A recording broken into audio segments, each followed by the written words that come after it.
Welcome to my channel zoology with Neha Gupta. तो आज हम आपके लिए लाए हैं प्लांट हार्मोन्स के न्यू टॉपिक, जो कि आज है एथिलीन। तो इस टॉपिक को स्टार्ट करने से पहले कुछ प्लांट हार्मोन्स के बारे में जान लेते हैं।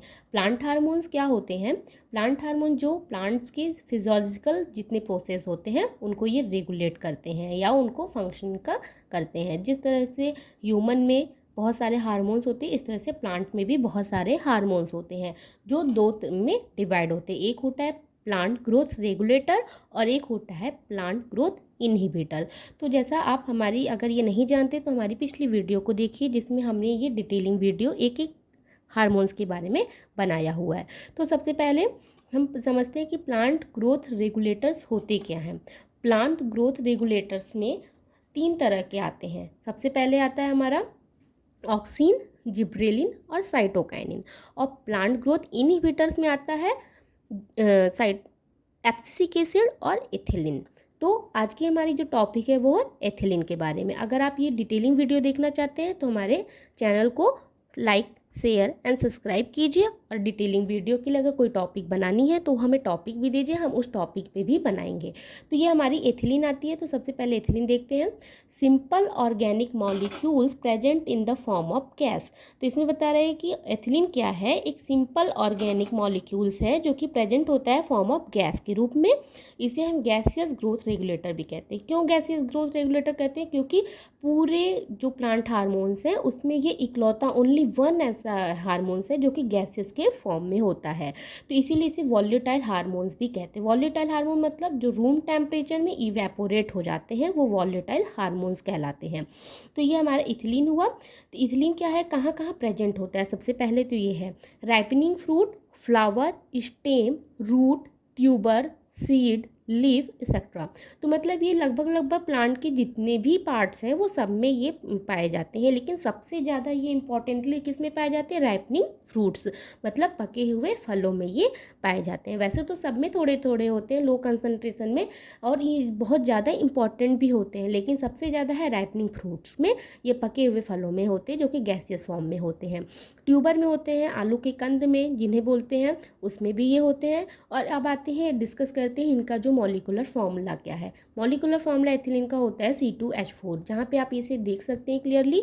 सी से जो कार्बन और कार्बन ये है, ये हाइड्रोजन है। तो कार्बन कार्बन इससे डबल बॉन्ड से जुड़े हुए हैं और ये जो सिंगल सिंगल बॉन्ड से हाइड्रोजन लगे हुए हैं। ये हमारा होता है एथिलीन का मॉलिकुलर फॉर्मूला C2H4। अब आते हैं सबसे पहले इसकी डिस्कवरी में बात करते हैं। डिस्कवरी किसने? गेन जो थे, जो साइंटिस्ट थे गेन, उन्होंने बताया कि 1934 में found that a gas evolved from ripe apple can also affect the ripening of green apple and found that it was ethylene gas। इन्होंने बताया 1934 में इन्होंने देखा कि एक जो पका हुआ सेब है या पकी हुई राइप एप्पल है उसमें से एक गैस इवॉल्व हो रहा है। गैस इवॉल्व हो रहा है तो उसमें क्या है कि कौन सी गैस है जो कि जो कच्चे वाले जो है ग्रीन एप्पल है, कच्चे एप्पल है, उनको भी पकाने के लिए ये क्या हो रहे हैं? रिस्पॉन्सिबल है। इसीलिए इन्होंने पाया कि जो ये पके हुए सेब में जो गैस निकल रही है और वो पका भी रही है जो कच्चे फल हैं, तो इसे ही एथिलीन बताया। और उसके बाद क्रूकर ने इसे बताया कि ये जो निकल रहा है गैस जो कि पकाने के लिए जिम्मेदार है कच्चे फलों को, उन्होंने बताया, रिकॉग्नाइज किया कि एज अ प्लांट हार्मोन है। किसमें? 1935 में प्लांट हार्मोन के रूप में इसे रिकॉग्नाइज किया था क्रूकर ने, और सबसे पहले इसे खोजा था गेन ने 1934 में। तो अब इसके बारे में बात करते हैं आगे, फंक्शन के बारे में। अब है हमारा पहले फंक्शन या एप्लीकेशन ऑफ एथिलीन। तो सबसे पहले आप फंक्शन देखते हैं। यहाँ पे क्या है? फ्रूट रैपनिंग सबसे पहले, क्योंकि ये मोस्ट इंपॉर्टेंटली रैपनिंग फ्रूट में बहुत ज़्यादा पाए जाते हैं। तो इनका फंक्शन भी क्या होता है? Fruit ripening. किसी भी कच्चे फलों को पकाने में ये यूज़ होते हैं। जैसे आप देखे होंगे केले हैं या कोई और कच्चे फल हैं, उनमें अगर ये एथिलीन का छिड़काव किया जाए या एथिलीन गैसेस का छिड़काव किया जाए तो वो जल्दी पक जाते हैं। तो ये सबसे पहले इनका फंक्शन मोस्ट इंपॉर्टेंटली होता है फ्रूट राइपनिंग। फिर सेकंड है लीफ एब्सेशन। लीफ एब्सेशन मतलब एब्सेशन क्या होता है कि एजिंग प्रोसेस, ठीक है। एब्सेशन को हम विल्गन भी कहते हैं हिंदी में।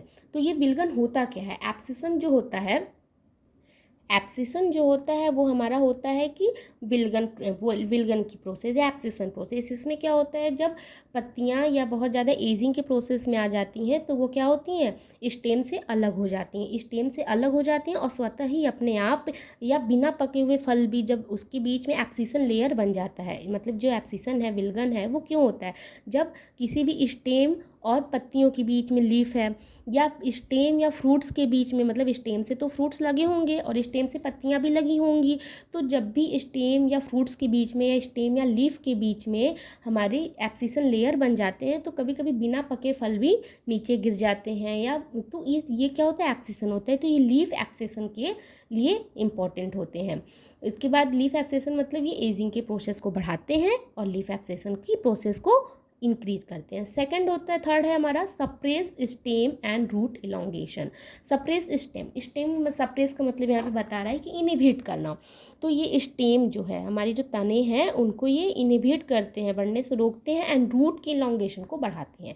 मतलब सीधा सा समझिए कि ये क्या करते हैं, स्टेम की इलोंगेशन को कम करते हैं, मगर रूट की इलोंगेशन को और स्टेम की इलोंगेशन को कम करते हैं। लेकिन इलोंगेशन क्या, लंबाई में बढ़ना, लेकिन उसके हॉरिजॉन्टल ग्रोथ को ये बढ़ाते हैं। अब फोर्थ है हमारा stimulate flower and leaf synthesis. तो स्टिमुलेट फ्लावर मतलब ये कभी कभी क्या करते हैं, सेंसेसिस भी आप समझ रहे हैं कि एक मतलब एजिंग की ही प्रोसेस ये भी सेंसेसिस होती है। तो ये क्या करते हैं, उनकी जीर्णता, सेंसेसिस को हम जीर्णता भी बोल सकते हैं। तो ये क्या कर रहे हैं, फ्लावर और लीफ की जीर्णता को बढ़ाने का भी ये काम करते हैं। फिफ्थ है हमारा breaking dormancy, stem swelling and leaf. तो इसमें बता रहे हैं कि ब्रेकिंग डॉर्मेंसी, डॉर्मेंसी क्या होता है, डॉर्मेंसी मतलब प्रभाविता होता है। ये डॉर्मेंसी को ये क्या करते हैं, कम करते हैं। जैसे अगर किसी की प्रोसेस रुक गई है, कोई सीड है वो अंकुरित नहीं हो रहा है, या कोई फल है जो पक नहीं रहे हैं, तो वहाँ पे क्या हो रहा है, ये डॉर्मेंसी उनकी अप्रभाविता को क्या करता है, कम करता है। तो ये डॉर्मेंसी की जो प्रोसेस होती है उसको ब्रेक डाउन करता है और उनको बढ़ने में मदद भी करता है। जैसे आप देख रहे हैं कि फ्रूट रैपनिंग, तो फ्रूट रैपनिंग कब हो रही है, कच्चे फलों के पकाने का काम कर रहा है, मतलब इंक्रीज कर रहा है। उसी तरीके से ये क्या कर रहा है, उनकी जो डॉर्मेंसी है, अप्रभाविता है, उसको ये कम कर तोड़ रहा है, मतलब उस स्टेज को ही तोड़ दे रहा है। तो ये डॉर्मेंसी क्या है, ब्रेकिंग डॉर्मेंसी, ये किसी भी चीज़ को, डॉर्मेंसी को ब्रेक करता है। और स्टेम स्वेलिंग, स्टेम स्वेलिंग में भी होता है और लीफ में होता है। अब आते हैं, हमारा नेक्स्ट है ethylene plus auxin suppress lateral bud formation.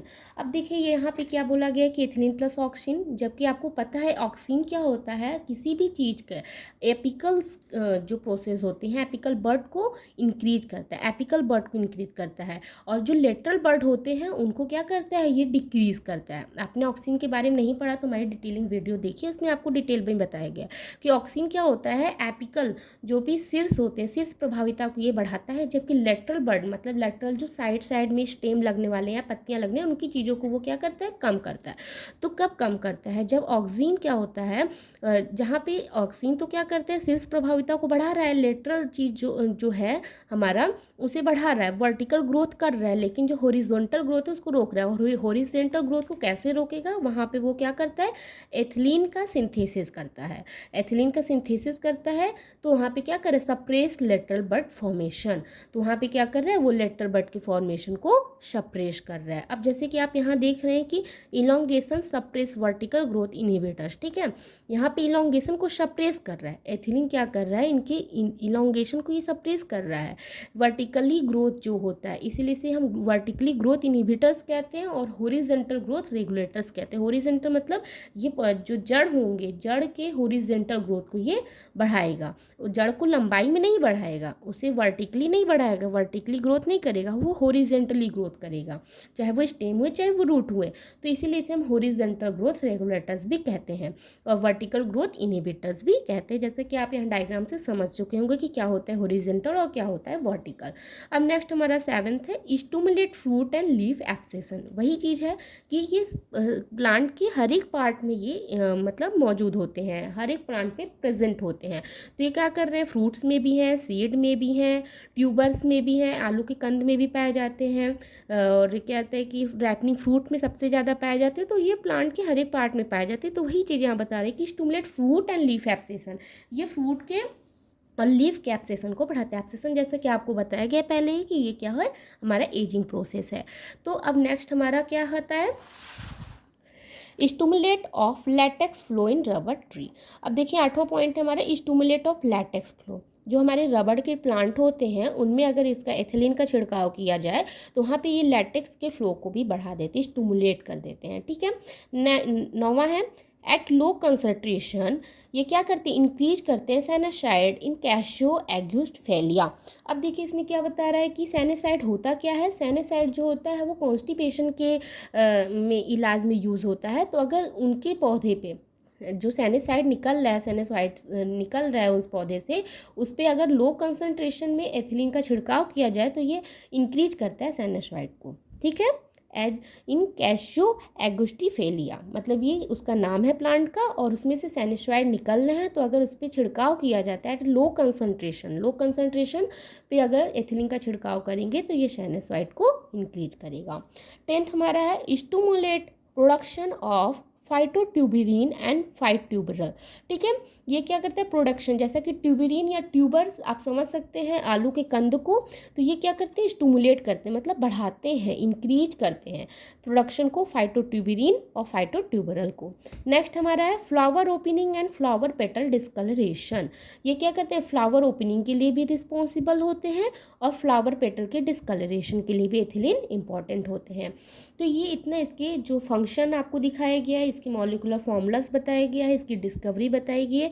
Ethylene बहुत ज़्यादा लंबा टॉपिक भी नहीं है, बस इतना इंपॉर्टेंट इसके फंक्शन एप्लीकेशन जानिए, कहाँ पे किस तरीके से यूज होता है, कब जिब्रेलिन के साथ यूज़ होता है, कब ऑक्सीजन के साथ यूज़ होता है, या कब लेटरल है वर्टिकल को इनहिबिट कर रहा है, हॉरिजॉन्टल को कब बढ़ा रहा है। तो ये सारी चीज़ें ही एथिलीन में है, बहुत कुछ नहीं है। बस ये याद रखिए कि एथिलीन क्या है, एक गैसियस होता है, गैसियस हार्मोन्स है। तो ये आपको वीडियो अच्छी लगे तो आप लोगों में शेयर भी करें और सब्सक्राइब करें। अगर आपको कोई और टॉपिक भी वीडियो बनाने की रिक्वेस्ट है तो आप हमें डायरेक्ट मैसेज भी कर सकते हैं, हम उस वीडियो बनाएंगे। Thank you.